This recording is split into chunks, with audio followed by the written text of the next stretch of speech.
Aming complaint is a people's complaint for impeachment against President Ferdinand R. Marcos Jr. Ito po ay complaint ng Pilipino na naghihikahos.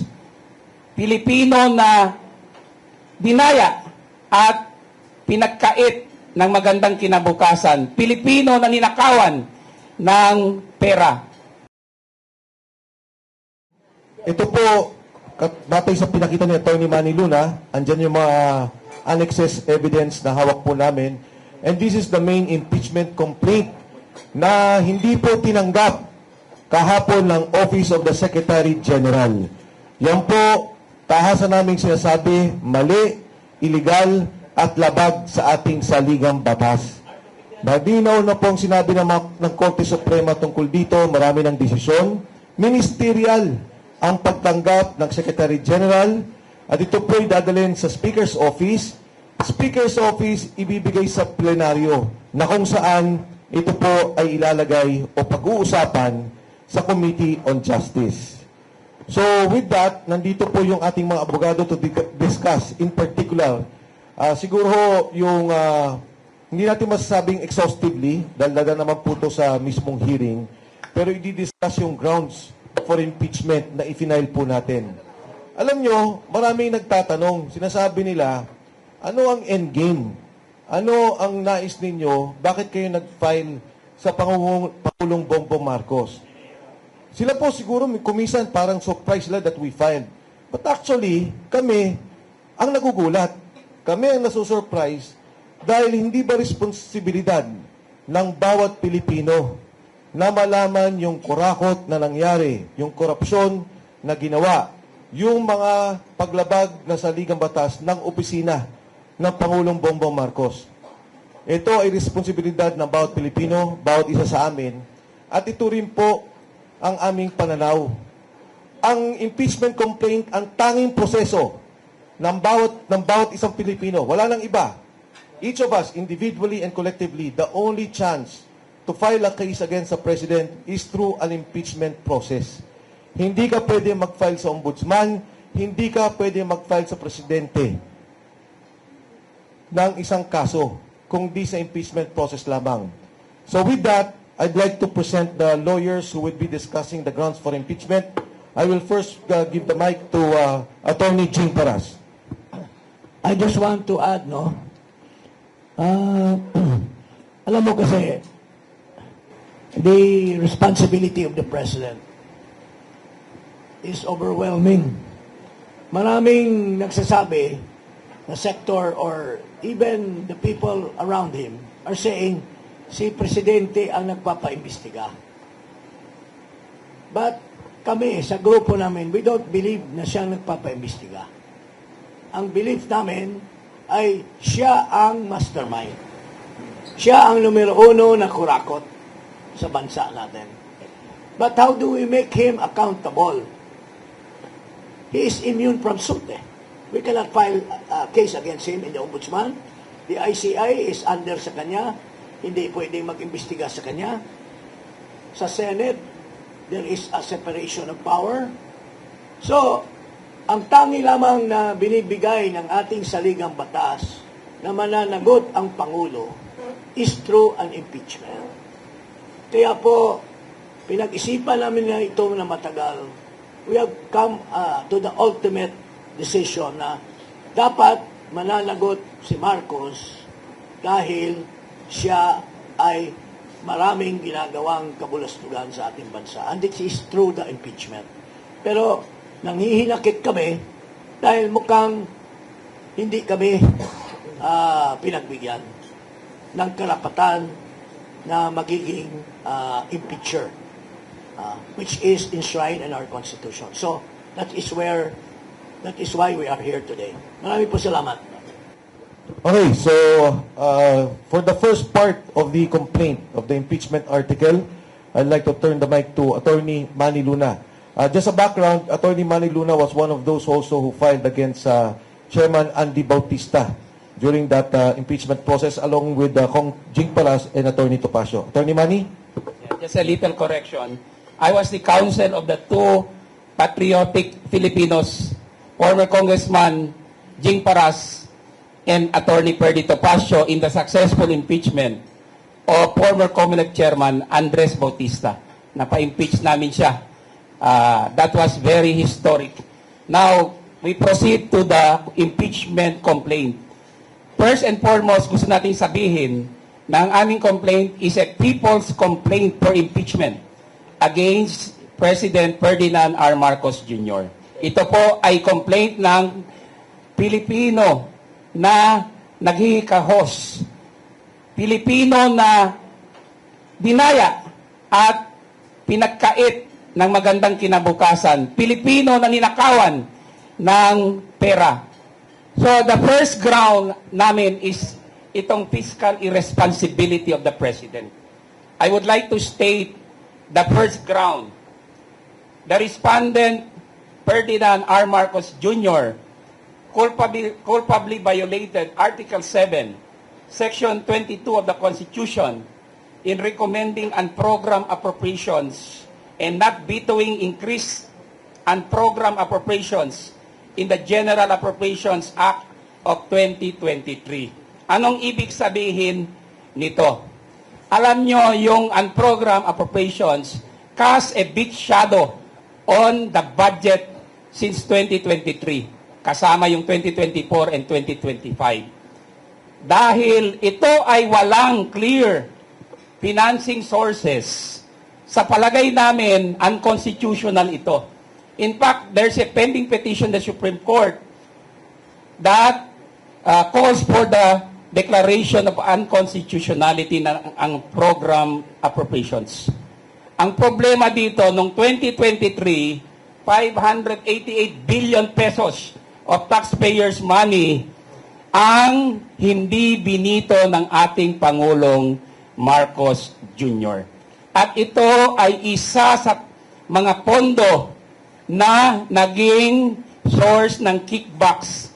In a recent exchanges sa Senate, kinumpirma no less than Senator Sherwin Gatchalian through his interpellation of Senator Chis Escudero, former SP ng Senate, na mula 2023 hanggang 2024 up to 2025, yan ang pinakamalaking anomalya sa flood control na nangyari. Can you imagine 588 billion hindi man lang binito ng ating Pangulo? This is unconstitutional. Bakit? Ang program appropriations ay walang source of financing. Sa Constitution, required po under Article 7, Section 22 na ma-identify yung sources of financing. Kaya itong program mula sa simula, nagiging grab-prone ito, naabuso eh. In fact, PCIJ has termed it as a source of misuse of funds. Even Rappler and other media organizations and business experts.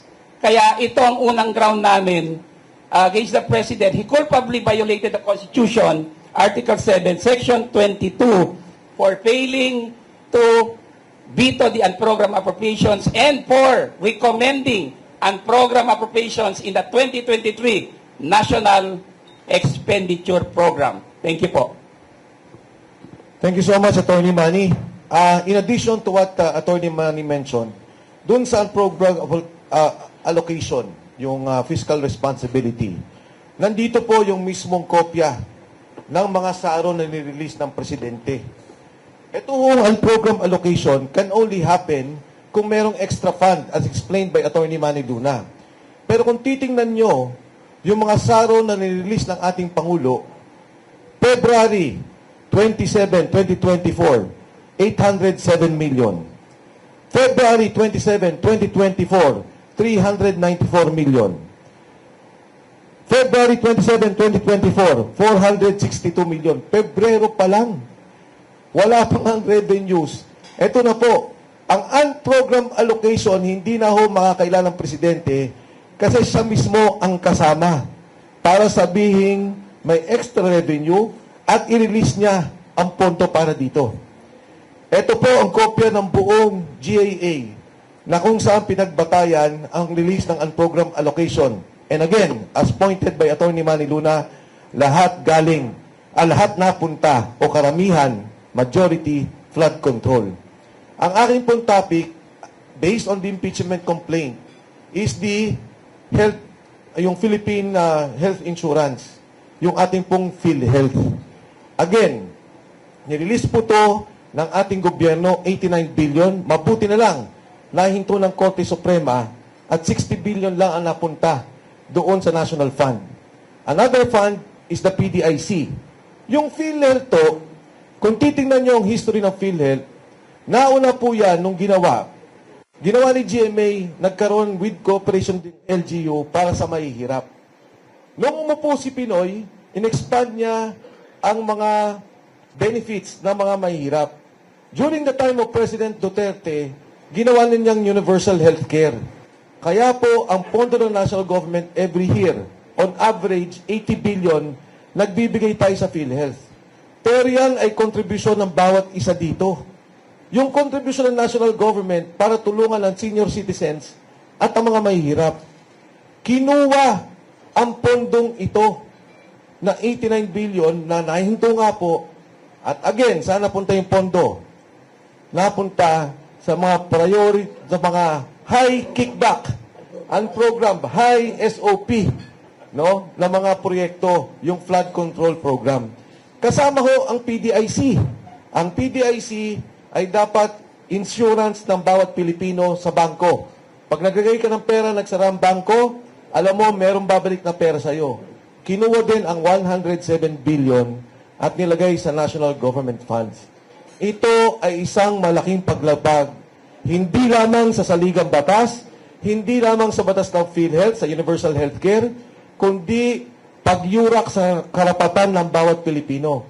Di ba ang sabi ni Dr. Martin Liachon, imbis na expand mo ang PhilHealth program na sa ibang bansa, Tony Liachon, ang sinabi niya, imbis na expand ninyo ang PhilHealth na katulad na ginagawa ng Singapore, Japan, Korea, 10% lang ang kontribusyon ng kahit sino sa mamamayan nila. Kahit na maluba ang sakit. Eh dito sa atin, almost 40, 50, 60%. Pag nagkasakit ka, wala halos nakukuha ang benepisyo. Yan ang tingin namin pinaglabag, ang ginawang paglabag ng ating Pangulo. He was involved in the transfer of funds at paggamit ng funds na to para sa mga flood control at high kickback projects. So with that, we go to point number 3. Yes, yung rider na ginawa ng Kongreso, yes. Alam mo, ang unprogrammed funds kasi, hindi yan kasama sa budget. Because under the law, sa Constitution, yung National Expenditure Programs, pag-present ng Pangulo yan sa House of Representatives, ang definition yan, it is a program of expenditures and source of revenue. So, yun yung NEP at magiging GAA. Pero sinaksakan nila ng unprogrammed fund. Ang unprogrammed fund, it does not belong to the definition of the budget. Kaya, it is, at saka parang binigyan ng poder ang presidente na siya nang mamamahala sa pag-dispense or pag-disperse ng unprogrammed grant. It is considered as undue delegation of legislative power. So, yun po is unconstitutional. So, yun po ang isa sa mga issue dyan. Okay, yung rider, binabanggit lang ni Atty. Manny Luna, yung sinabi nila, if there are excess funds, pwedeng gamitin. The President signed the GAA, the rider was there. Ito yung rider na ginamit na provision to transfer the funds of PDIC and the health fund. So, una ho namin punto, yung fiscal violation as pointed out, yung diversion ng funds ng healthcare at saka ng PDIC. Yung pangatlo po dyan, and kasama po yan sa mga ebidensya namin, alam nyo marami tayong mga proyekto na dapat isagawa. Pero isa na lang ang ipo-point out ko, yung pong Metro Manila Subway. Ito sana ang isa sa mga proyekto na natapos ng Pangulong Bongbong Marcos by 2028. Pero dahil ang pondo, ang ginawa nila, baliktad naman to. Yung isa, kinukuha yung pondo, nilalagay sa unprogrammed. So for 3 years, more or less 1.5 trillion ang nilagay. Ito naman, ang program allocation. Yung pangalawa naman, kinuha yung nasa pondo ng ODA, inilagay naman sa unprogram. So yung Metro Manila Subway na dapat may pondo taon-taon, binabawasan nila, nilalagay sa unprogram allocation. Because of this delay, combined 6 projects including the Panay-Guimaras Road, ang penalty na po natin, sa Metro Manila Subway pa lang, 100 billion na. Ang projected penalty natin of all the projects is about 200 billion. Dahil kulang ang pondo natin. And more importantly, delayed na ho ang project. So si BBM will not be able to sign or to inaugurate the subway, Metro Manila Subway, that we hope to have in 2028. So with that, we go now to the personal integrity and drug use. So may I call on Ms. Cathy Binag to expound on this. Magandang hapon na. So, naway busog naman kayo kahit papano, no? Basically, ang tagal-tagal na hong nananawagan din ng lahat ng mamamayan. Ever since 2024, lumabas po ako ng late 2020, mid-2024. At ako yung nagsabi, may problema ho sa paggamit ng illegal substance ang ating presidente. Pero until now, kanila ho itong binabaliwala at hindi ho nila pinapansin. Ngayon ho, nakita ho natin sa lahat ng nangyari sa ating bansa, ang pagmamalaki niya sa flood control projects na 5,000 na sabi niya na nakita niya at ginagawa na nila. Then when he was signing the GAA, also, he was so proud that he read everything, 4,000 plus pages. Sinabi niya, binasa niya, and sinabi niya, I didn't see anything wrong with that. But ngayon po, nakikita natin na may problema. Kitang-kita, lantaran, from PhilHealth, sa lahat po, ang program funds, lahat na lang, di ba? Pati yung PDIC nga, yung ating ekonomiya ay magsasuffer with that. Kasi lahat po tayo, pag tayo na nag-aano sa bangko, yan po talagang ginagawa natin, no? So ngayon, with all that, makikita niyo po doon na may problema ho, na wala ho siya sa sarili. And I think talaga, talaga po, gumagamit siya ng pinagbabawal na droga kasi hindi rin naman ho siya nagpa-check up, no? So ako, nakita niyo naman, nung paglabas ko, sinabi ko yung problema na gumagamit siya ng droga. Nung rally po, nung nakaraan ng INC from November 16 to 18, nagsalita ho si Senator Amy Marcos at sinabi din niya ang problema ng ating presidente. Napakahirap ho nun bilang kapatid para sabihin mo yon publicly. And sasabihin ng iba, baliwala. Tapos sabihin nila, ginagawa namin to kasi Duterte align kami. Alam nyo, kahit sino ho ang kumontra sa Duterte align na yan, na ay kumontra sa ginagawa ng kamalian, sasabihin nila Duterte align. Sorry, bullshit yan. Tingnan nyo nangyayari sa gobyerno, sa ating bansa. Ang daming naghihirap. Eto pa rin.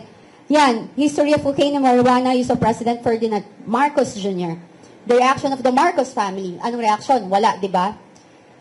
Di ba? Wala eh. Si Senator Amy Marcos, napakahirap nung ginawa niya. So, saan tayo pupunta? Di ba? Parang wala siyang alam. Sinabi isipin mo ha, si Congressman Toby Tiangco, sinasabi niya, sabi daw ng presidente, kay Saldico, at saka kay Martin Romualdez, ilang bahay pa sa Forbes, ilang caviar pa kakainin nyo, at ilang Ferrari pa ang gusto ninyo. Alam na alam niya yung nangyayari, pero wala siyang ginagawa. Until now, wala pa rin. Sabi nga ni Senator Rodante Marcoleta, puro sapsap ang kanyang pinapakulong. Yun. Ayun, same. Yun nga, narinig ko kay Amy na nagdadroga siya.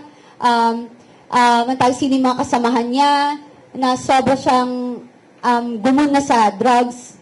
Meron pa nga na minsan daw parang nag-blood transfusion niya kasi feeling nila malilinis kapag nag-blood transfusion sila and everything. You can see it. So, yun lang. Wala na akong ibang dapat sabihin dito.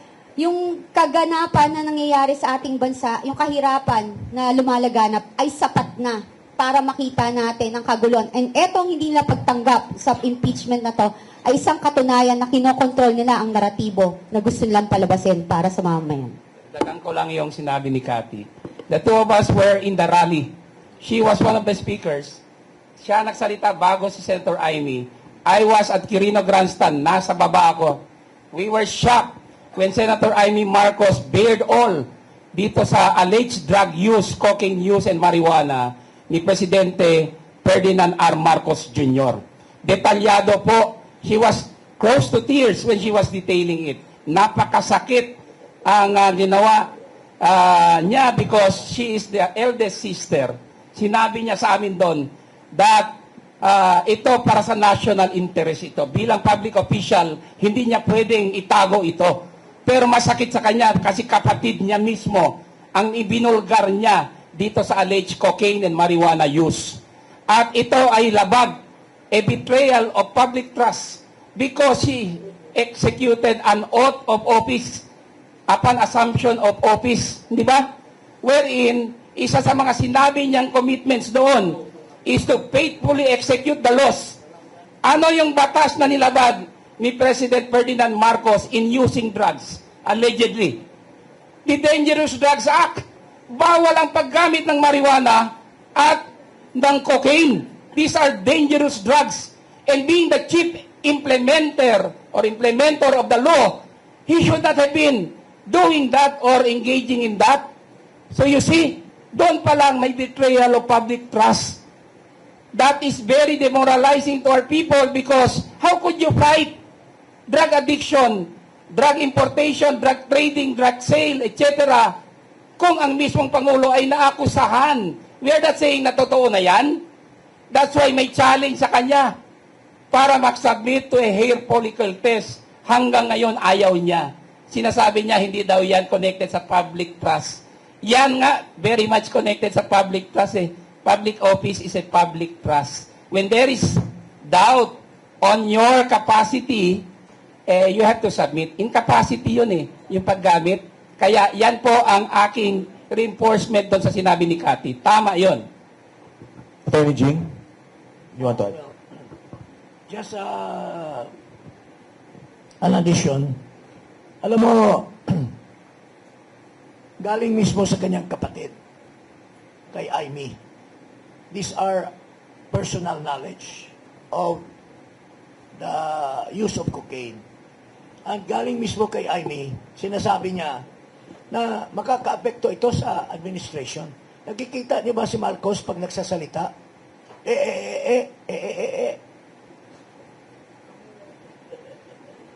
Ang tingin namin, pagka hindi nagkargahan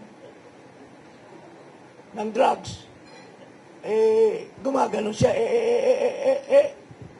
Maski doon sa Dubai, siya. Tama ba yan? Is that an honor and is it an honor to our country na mapapahiya ang isang Pangulo? Kaya nga, sa security naman, delikado din tayo sa security dahil kung hindi nag-isip ng mabuti ang ating Pangulo, baka mapinsala ang bansa natin. So, that's the reason why we raised the issue of his drug use as part of the articles of impeachment or charges. Meron ko dadagdag. Yes, Attorney Garcia. Yung, General Garcia. Yung pong mental health ng ating Pangulo, pwedeng ma-consider na serious national security concern. Alam po ninyo, pag gumagamit kayo ng droga, lalo na kung matagalan na, ang epekto po nung cocaine is magsishrink yung brain mo eh. Kaya pagka nag-shrink na yan, nagsisimula ka na mag-hallucinate, iba na yung pag-iisip mo. Kaya yung mga drug addict, kung sumaksak yan 75 times, 85 times, kasi ang tingin niya dun sa sinasaksak niya, Diablo, buhay pa. Samantalang patay na. Yung ganong klaseng hallucination. So what we're saying is, meron kasing issue sa kanya about prolonged, continued drug use. So he owes it to the people. Pinapakiusap natin ito sa kanya noon pa. Patayin niyo po yung issue about you being drug addict ba tawag noon? Drug addict, yeah. Okay. Kill the issue. Simple lang naman po yun eh. Pa-hair follicle test ka. Alam niyo po ba kung bakit hair follicle test?